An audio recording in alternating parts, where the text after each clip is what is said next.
Bookworm John here. Do you remember what last time we talked about? Well, it's about the second book of the Heroes of Olympus series. It's called The Son of Neptune. It has Percy Jackson, Hazel Levesque, and Frank Jang on a quest to save Death, who is also called Thanatos, so that Gaia's minions, the giants and the monsters, the Earthborn, can die when they cut them down. Because in the first book called The Lost Hero, when he just defeated an Earthborn, they just melted into mud puddle, but instantly it just reformed into a 6-armed Earthborn again. So the next second you cut it down, the next second it just reforms back to a 6-armed Earthborn.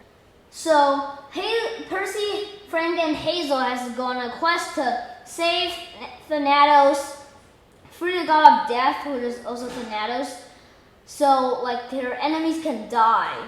Well, what do you think the Greek and Rome would meet? Well, let's dig into the story. In this story called The Heroes of Olympus, Book 3, The Mark of Athena, the main character is mostly Annabeth Chase, who is the daughter of Athena. She needs to defeat Archene, the spider monster, the first spider created by Athena, this woman over here, and that's Annabeth.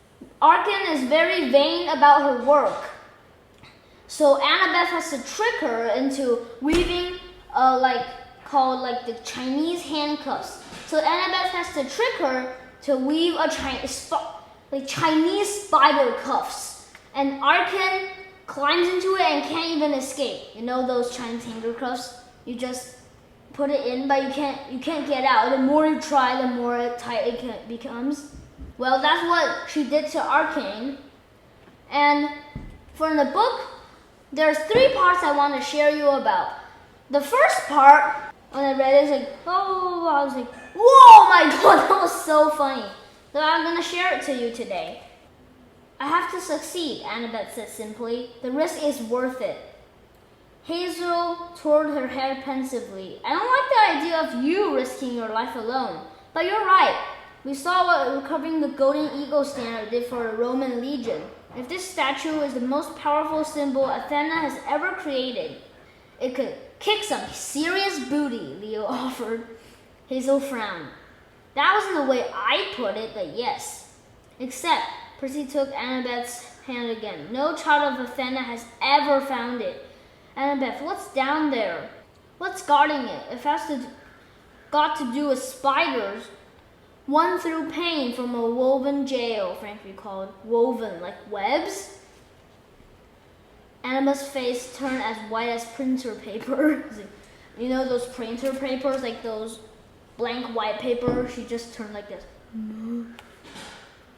Annabeth is deathly afraid of spiders, I can tell you. Piper suspected that Annabeth knew what awaited her, or at least that she had a very good idea. She was trying to hold down a wave of panic and terror.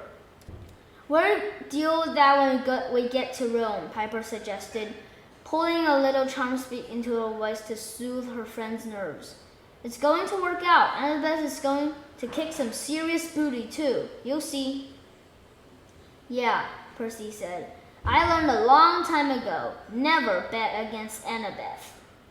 Judging from their half-eaten breakfast, the others still felt uneasy, but Leo managed to shake them out of it. He pushed a button, and a loud blast of steam exploded from Festus's mouth, making everyone jump. Well, he said, good pep rally. But there's still a ton of things to fix on the ship before we get to the Mediterranean. Please report to Supreme Commander Leo for your super fun list of chores.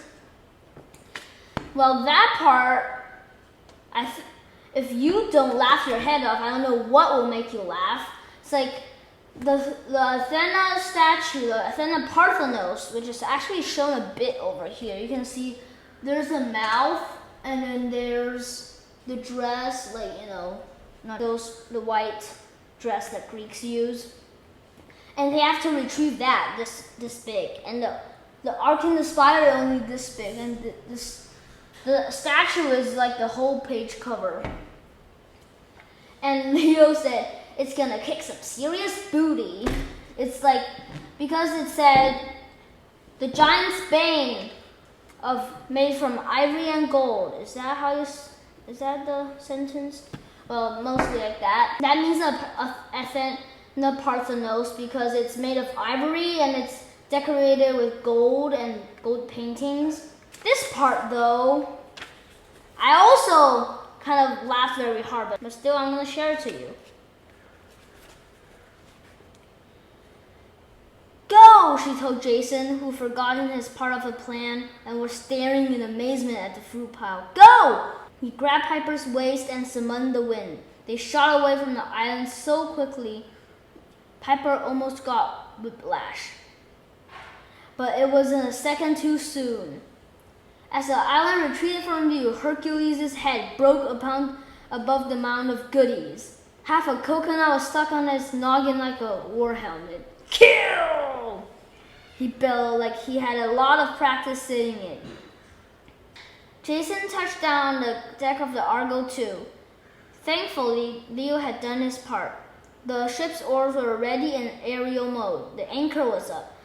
Jason summoned a gale so strong it pushed them into the sky. Well, Percy sent a 10-foot tall wave against the shore, knocking Hercules down the second time in a cascade of seawater and pineapples.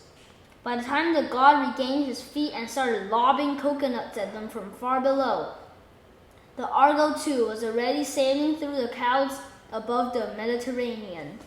No, because Piper had this cornucopia, is from Achilles' other horn, because Hercules actually cut off the first horn of Achilles, and he gave him a little quest, to cut off Achilles' other horn.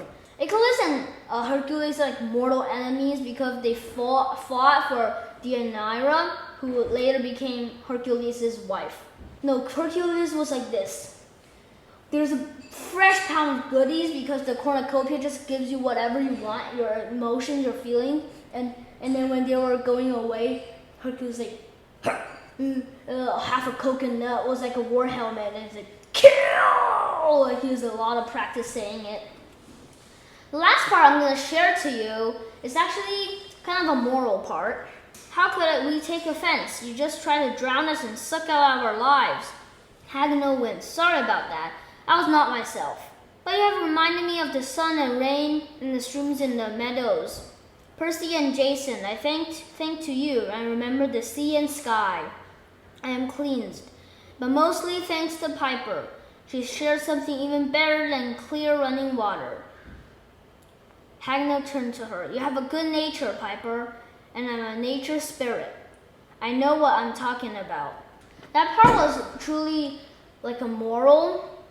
Well, did you happen to have those parts when you were your nature is very good, you help some people?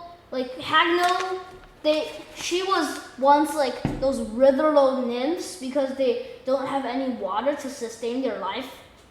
But Piper just helped them clean them, because when they tried to drown Jason, Percy, and it was black oily water. But when Piper cleans in them, it was the clear, cold running water, and it just cleans Hagno and the 8 other nymphs.